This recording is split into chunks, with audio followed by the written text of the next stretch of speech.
نوری نەمر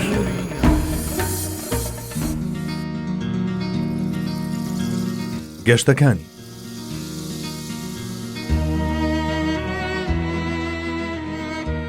گەشتی شام و بەحەیرای ڕاهیب. هەموو کتێبەکانی سیرە ئاماژە بەوە دەکەن کە لە تەمەنی 12 ساڵیدا و بە هاوڕێیەتی ئەبوتالیبی مامی یەکەمین گەشتی بەرەو شام کردووە. کاتێک قافڵەکە لە ڕێگەدا بۆ حەوانەوە خستیان، محەممەدیان وەک پاسەوان و چاودێری قافڵەکە بەجێهێشت. لەم کاتەدا ڕاهیبێک بە ناوی بەحیرا کە هەندێک بە هەڵە بە بوحەیرا ناوی دەبەن، شتێکی سەرنجڕاکێش و سەیری بینی کە لەگەڵ قافڵەکەدا بەدەم ڕێوە بەردەوام دەبوو. ئەوە بوو هەورێکی بینی سێبەری بۆ کردبوون و لەگەڵیان دەبوو. کاتێک ئەوان دەڕۆیشتن، ئەویش لەگەڵیان دەڕۆیشت. کاتێکیش دەوەستان، ئەویش لەگەڵیان دەوەستا.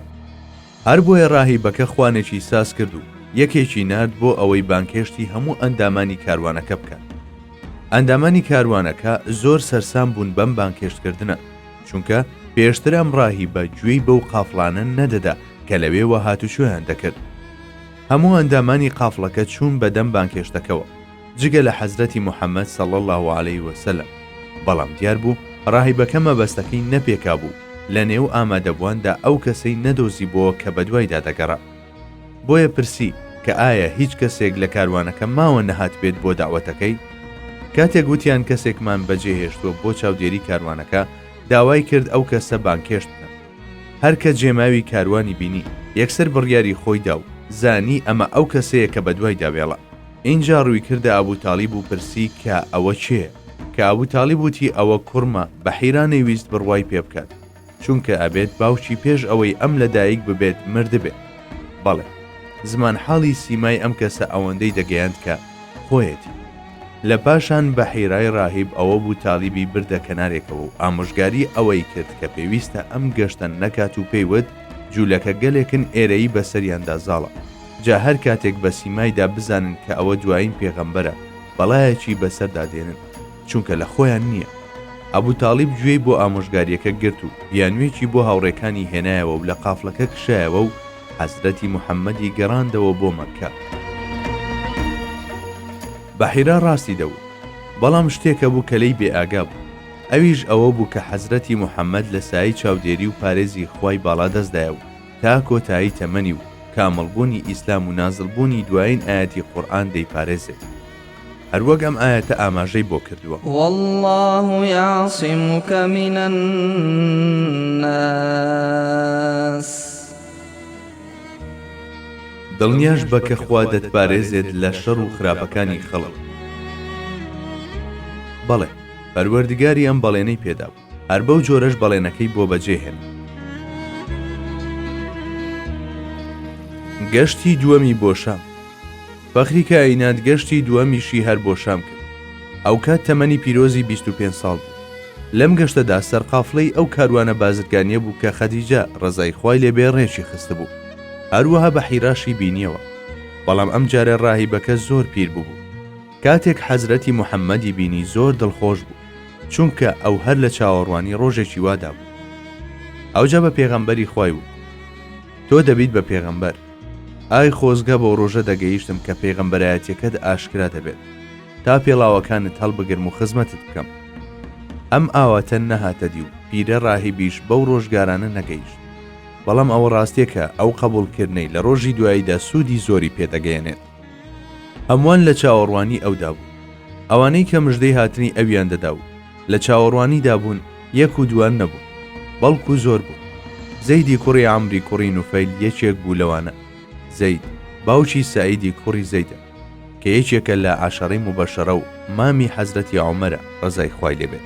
ئەو یەکێک بوو لە حەنیفەکان، واتە ئیمانی بەخوا هەبوو و لە سەردەمی نەفامیشدا پشتی لە بتەکان هەڵکردووە و وتویەتی کەڵک و زیانیان بەدەست نییە. بەڵێ، ئەویش یەکێک بوو لەوانەی کە بە ماوەیەکی کورت بەر لە هەڵهاتنی خۆری نبووەت ماڵ ئاوایی کرد و ئاوا بوو. مژدەی زۆری داوە، گرنگترینیان ئەوەیە کە وتوێتی: من دەزانم کە ئاینێکی نوێ سەر هەڵدەدات، بەڵام دڵنیا نیم فریای دەکەوم یان نا. شنەیەک وەک خەڵاتێکی خوایی بەردڵی زەید کەوتبوو. دەواازەکانی دڵ و ویژدانی خستبوونە سەرپشت بۆ ئەوەی بە تەواوی پێشوازی لە حەق و ڕاستی بکات. ئیمانی بەخوایەکی تاک و تەنها هەبوو، خۆی تەسلیمی ئەو زاتە کردبوو، بەڵام ئەو خوای ئیمانی پێی بوو بە باشی نەیدەناسی و نەیدەزانی چۆن بیپەرستێ. یەکێک لە هەواڵە بەڕێزەکان کە عامری کوڕی ڕەبیعەیە ڕەزای خوای لێبێ بۆمان دەجێڕێتەوە و دەڵێ: جارێکیان لە زەیدی کوڕی عامری کوڕی نوفەیلەوە بیستم کە دەیوت من چاوەڕوانی پێغەمبەرێک دەکەم لەنەوەی ئیسماعیل، دواییش لەنەوەی عەبدولموتەڵیب. ئەگەر تا ئەو کاتە بمێنم ئیمانی پێدەهێنم و پشگیری دەکەم و شایەتی دەدەم کە پێغەمبەری خوایە. بەڵام ئەگەر تۆ بە دیداری گەیشتی سەلامی منی پێ بگەێنە، ناونیشانەکەیت پێ دەڵێم بۆ ئەوەی لات ڕوون بێت، نە زۆر درێژە و نە زۆر کورت، قژی بە تەواوی خاو نییە و زۆریش لول نییە، هەردەم ڕوومەتی سوور هەڵگەڕاوە، نیشانەی پێغەمبەرایەتی لە نێوان هەردوو شانیدایە و ناوی ئەحمەدە. لەم شارەدا لەدایک دەبێ و دەبێت بە پێغەمبەر، اینجا گەلەکەی دەری دەکەن، قینیان لەوەیە کە بۆی هێناون، بە ناچاری کۆز دەکات بۆ ئێستی بوو لەوێ سەر دەکەوێت. ئاگدار بە لی دوانەکەوی، من هەموو وڵات گەڕاوم بە دوای ئاینی ئیبراهیمدا، پرسیارم لە جوولەکە و فەلە و مەجووسی کردووە، هەمویان وتویانە خەریکە ئەو زاتە سەر هەڵدەدات. ئەو ناونیشانەی دەشیاندا بەو جۆرە بوو کە پێم وتی ئەڵێن هیچ پێغەمبەرێکیش لە دوایەوە نایەت. عامری کوڕی ڕەبیعە دەڵێ کە موسڵمان بووم، ئەم وتانەی زەیدی کوڕی عەمرم بۆ پێغەمبەری خوا جێڕایەوە و سەلامەکەیم پێگەیان. پێغەمبەریش درودی خوای لێبێ وەڵامی سەلامەکەی دایەوە و سۆزی بۆی خرۆشا و فەرمووی لە بەهەشتا بینیم لێواری دامێنی کراسەکەی بە زەویدا دەخشان.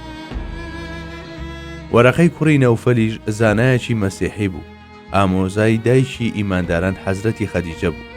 کاتێک بۆ یەکەم جار وەحیدا بەزیە سەر پێغەمبەری خوا، حەزرەتی خەدیجە بردی بۆ لای وەرەقەی کوڕی نەوفەل تا بزانێت چی ڕوویداوە. ڕەسوول الله ئەوەی کە دیبووی بۆی جێڕایەوە، ئەو جا وەرەقە پێیوت ئەمە ئەو یاسایەیە کە بۆ موسا نازڵ بوو، خۆزگە زیندوو بوومایە کاتێک گەلەکە دەرد دەکەن.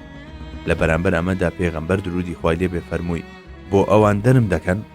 وەرەقەوتی بەڵێ، هەر پێغەمبەرێک بە پەیامەوە هاتبێ دژایەتی کراوە، ئەگەر بەو ڕۆژە بگەم دەبمە پاڵپشت و پشتیوانی تەواوت لێ دەکەم.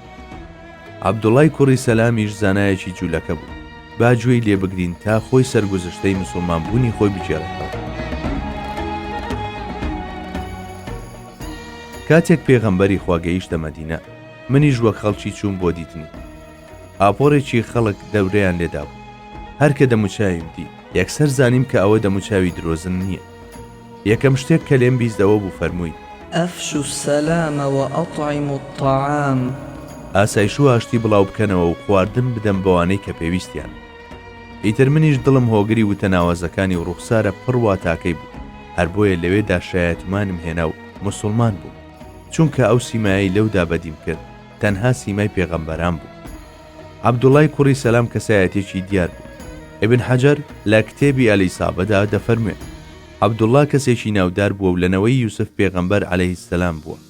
قورئانی پیرۆز تایشی شایەتەکەی عەبدوڵای کوڕی سەلامی کردووە و وەک بەڵگەیەکیش دژی کافرەکان دەیهێنێتەوە، ئەوە تا دەفەرموێ قل أرأيتم إن كان من عند الله وكفرتم به وشهد شاهد من بني إسرائيل على مثله فآمن واستكبرتم إن الله لا يهدي القوم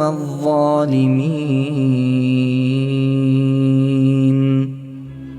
پێیان بڵێ هەواڵم بدەنێ باشە، ئەی ئەوە چۆنە و حاڵتان چۆن دەبێت ئەگەر ئەم قورئانە لەلایەن خواوە بێت و ئێوە ئاوا بڕوای پێنەکەن، هاوکات لەگەڵ ئەوەدا کە شایەتێک لەنەوەی ئیسرائیل شایەتی داوە کە چ تەورات و چ قورئان لە یەک سەرچاوەوەن، ئەو باوەڕی هێنا بە محەممەد صلی الله عليه وسلم و قورئان کەچی ئێوە خۆتان بە گەورە زانین، باوەڕتان نەهێنا، بێگومان خوا هیدایەت و ڕێنمووی دەستەی ستەمکاران ناکات.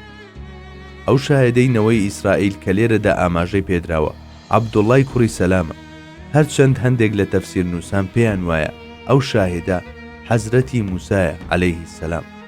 بەو پێی ئەم سوورەتە سوورەتی حەقاف لە مەککە نازڵ بووە. بەڵام بۆ چوونی پەسەند ئەوەیە کە ئەگەرچی سوورەتی حەقاب مەکیە بەڵام ئەم ئاەتە مەدەنیە واتە لە مەدینە نازڵ بووە و ئاماژە بۆ عەبدوڵڵای کوڕی سەلەم دەکات. نوری نەمر